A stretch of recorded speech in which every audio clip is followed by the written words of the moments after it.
San Juan de la Cruz, biografía, escritos y su pensamiento.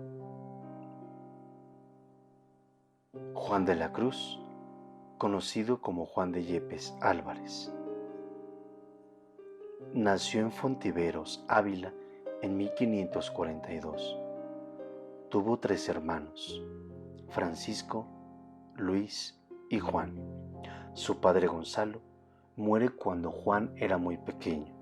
Los parientes toledanos desheredan a Gonzalo por haberse casado con Catalina, de extracción social inferior. Así quedan en la pobreza, más todavía que se va agudizando tras morir el padre.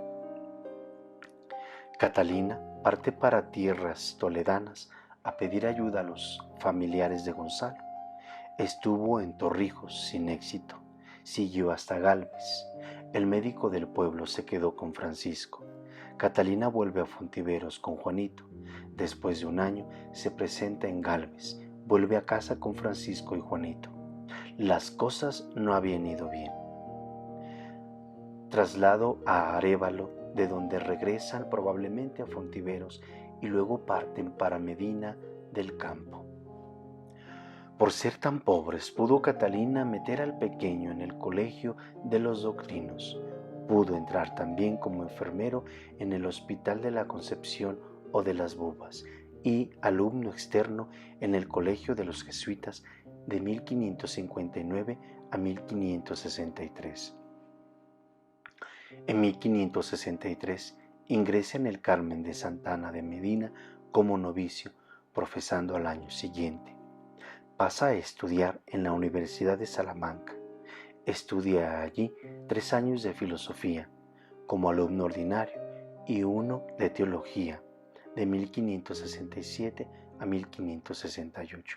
Este último después de haberse entrevistado con Santa Teresa en Medina en las vacaciones del año 1567.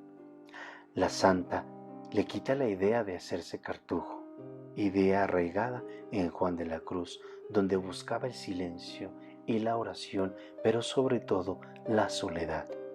A la petición de la madre para que se adhiriera a la nueva familia carmelitana que anda organizando, accede, pero le pone la condición de que no se tarde mucho. Vuelto de Salamanca, en 1568 continúa dialogando con Teresa sobre la nueva vida carmelitana. La acompaña a la fundación de las monjas en Valladolid y se informa debidamente de todo. Terminada aquella especie de noviciado, Juan parte para Duruelo, Ávila, y va adaptando la casita que han regalado a la santa a primer conventito de los frailes. La inauguración oficial se da el 28 de noviembre de 1568. Ese año visita de la Santa en Cuaresma de 1569. Juan de la Cruz es nombrado maestro de novicios en Duruelo y con este cargo pasa a Mansera cuando se hace el traslado a ese lugar cercano en 1570. Le toca ir a organizar el noviciado en Pastrana, Guadalajara, en 1570. Vuelve a Mansera en abril de 1571, nuevo destino. El rector del colegio de Alcalá de Henares fue su cargo. Al año siguiente, posiblemente en mayo, pasa requerido por Santa Teresa de Ávila como confesor del gran monasterio de la Encarnación, donde es priora la madre. En Ávila pasa 5 años, famoso por su poder contra los espíritus malignos y como exorcista insigne y maestro de espíritus. De Ávila le arrancan los carmelitas calzados y le llevan preso al convento de Toledo. Allí pasa 9 meses de cárcel, de la que se fuga en agosto de 1578. Asiste en 1578 al capitulillo de los descalzos en Almodóvar del Campo, Ciudad Real, en el que es nombrado superior del convento del Calvario, Jaén. Parte para Andalucía y estaciona en su nuevo destino, de donde sale para fundar en 1579 el convento colegio de la Orden en la ciudad universitaria de Baeza, donde es rector. En enero de 1582 se traslada a Granada. En esta ciudad, en el convento de los Santos Mártires, es 3 veces prior. En 1585, vicario provincial de Andalucía. Desde Baeza asiste en Alcalá de Henares al capítulo de separación de la provincia descalza en 1581. Igualmente asiste a todos los demás capítulos. Almodóvar 1583, Lisboa Pastrana 1585, Valladolid 1587, en Madrid en 1588, 1590, 1591. Desde el capítulo de 1588 es la segunda autoridad de la orden y como tal pasa a Segovia como miembro del nuevo gobierno de la consulta, presidiendo las sesiones de la misma cuando está ausente el vicario general Nicolás Doria. Construye nuevo convento en Segovia, aunque no lo deja terminado. Sale de Segovia para La Peñuela en agosto de 1591. Enferma y el 28 de septiembre se traslada a Úbeda. Sufre no poco por causa del prior de Úbeda y por la persecución infame de Diego Evangelista. Juan de la Cruz finalmente muere en Úbeda el 14 de diciembre del año 1591. Su cuerpo es trasladado a Segovia en 1593. Los escritos de San Juan de la Cruz.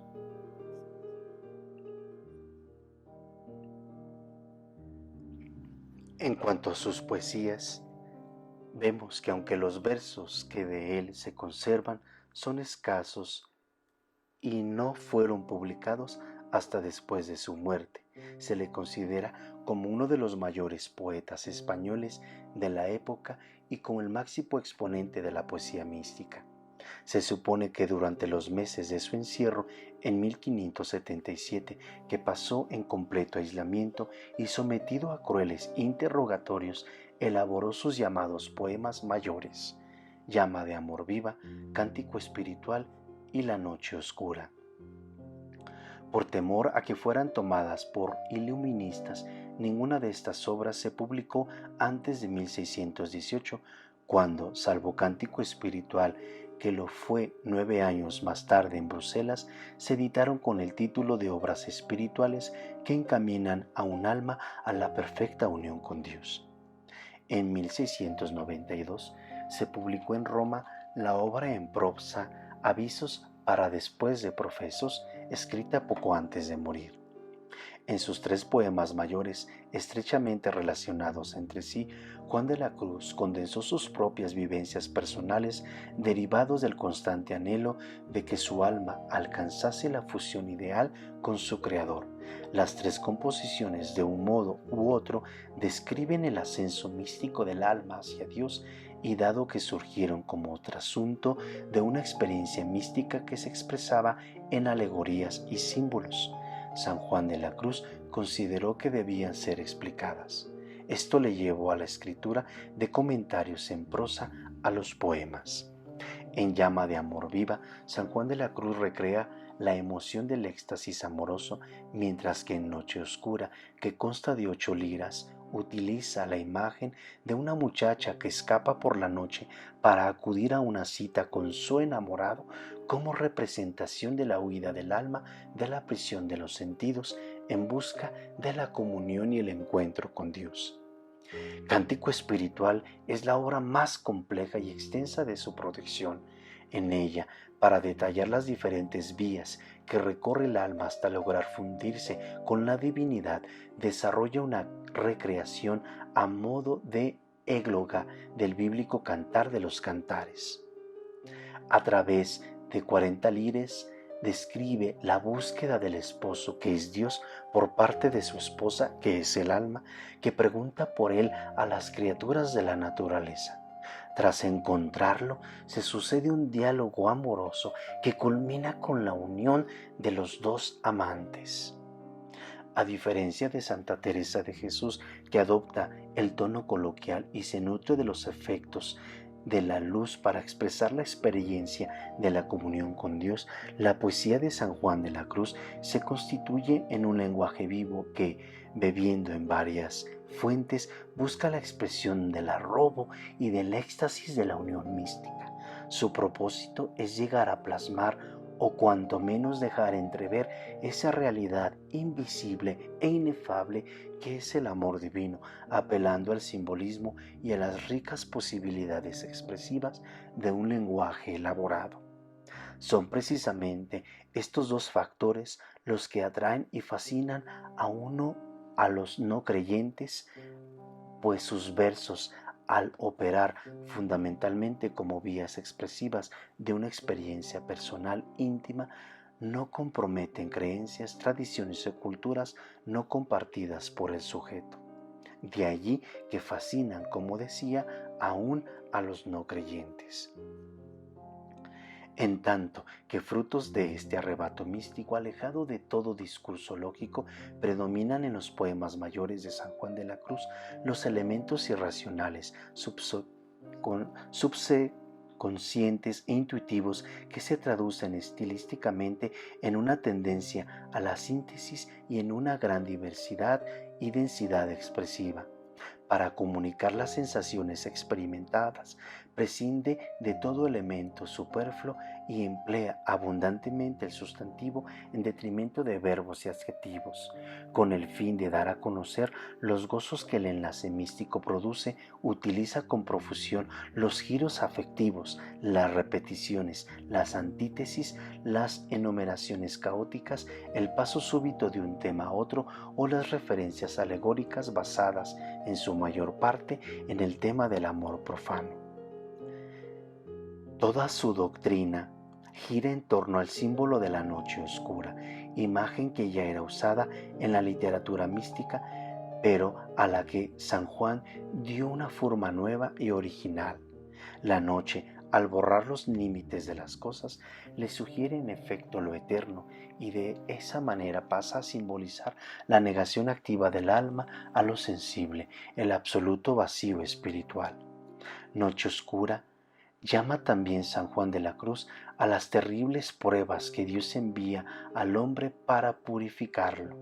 Ateniéndose a este último significado, habla de una noche del sentido y de una noche del espíritu, situadas respectivamente al fin de la vía purgativa y de la iluminativa, tras las cuales vendría la vía unitiva, aspiración última del alma atormentada por la distancia que la separa de Dios y realización de su deseo de fusión total con Él. Antes de acceder a la experiencia mística de unión con Dios, el alma experimenta una desoladora sensación de soledad y abandono acompañada de terribles tentaciones que, si consigue vencer, dejan paso a una nueva luz, pues Dios no deja vacío sin llenar. San Juan utiliza determinados recursos estilísticos con una profusión y madurez poco frecuentes, dando un nuevo y más profundo sentido a las expresiones paradójicas como vivo sin vivir en mí, Cauterio sabe, y a las exclamaciones estremecedoras como oh llama de amor viva, habituales en los cancioneros. Lo que mejor define su poesía es su extraordinaria intensidad expresiva gracias a la perfecta adecuación y el equilibrio de cada una de sus imágenes.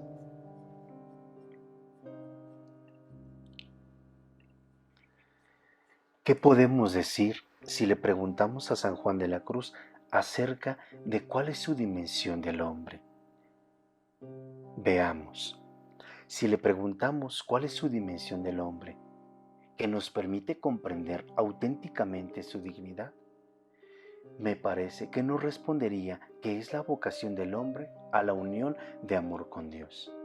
Ese es el eje en torno al cual gira todo el magisterio sanjuanista y la idea central que resuma cada una de sus páginas. Una lectura de la obra sanjuanista nos permite, además, observar que para Juan de la Cruz el amor es la vocación última y única del hombre, que da sentido total a su existencia y la convierte en un progresivo itinerario hacia Dios. El hombre no puede vivir sin amor. Él permanece para sí mismo un ser incomprensible. Su vida está privada de sentido si no se le revela el amor, si no se encuentra con el amor, si no lo experimenta y lo hace propio, si no participa en él vivamente. ¿Cuál es la condición humana actual? Parece entonces que desde San Juan de la Cruz, la antropología que descubrimos es que las personas, para satisfacer sus necesidades básicas, entran en relación voluntariamente o no con otras realidades como son la naturaleza, las personas y Dios. Por eso se afirma la multirrelacionalidad del ser humano. Por otro lado, la persona se ha ido descubriendo poco a poco con dimensiones profundas que le son propias como son la corporeidad, la inferioridad, la libertad, y que le permiten irse construyendo, o mejor dicho, humanizando. En este sentido, desarrollaremos las dimensiones o relaciones básicas que el ser humano posee o que va descubriéndolas a través de su historia. Estas dimensiones experimentadas desde la vitalidad sirven de justificación o fundamento para el reconocimiento, promoción y defensa de la dignidad humana y más aún de los derechos humanos. Por eso mismo, la persona es un ser inmerso en la naturaleza, es decir, es naturaleza y que por tanto necesita respirar aire puro, no humo.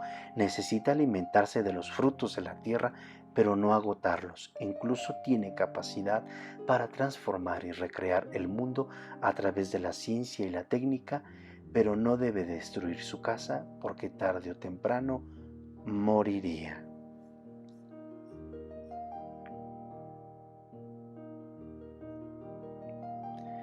Pues bien, en Juan de la Cruz hemos visto, de alguna manera y de grosso modo, parte de su biografía, de su vida, escritos, lo auténtico de cada uno de ellos y su máxima, que es esa búsqueda y comunión de encuentro con Dios el Creador. ¿Qué podemos decir entonces finalmente? Que las enseñanzas de San Juan de la Cruz es que la única lejía capaz de devolverle al espejo de nuestra alma su pureza es la determinación de dejar atrás aquellos hábitos, gustos y contentos que lejos de acercarnos a Dios opacan su presencia, y que la gracia de Dios que se da con la infusión del Espíritu Santo es el agua cuya fuerza regeneradora libera nuestra voluntad de toda inclinación contraria al amor que es Dios.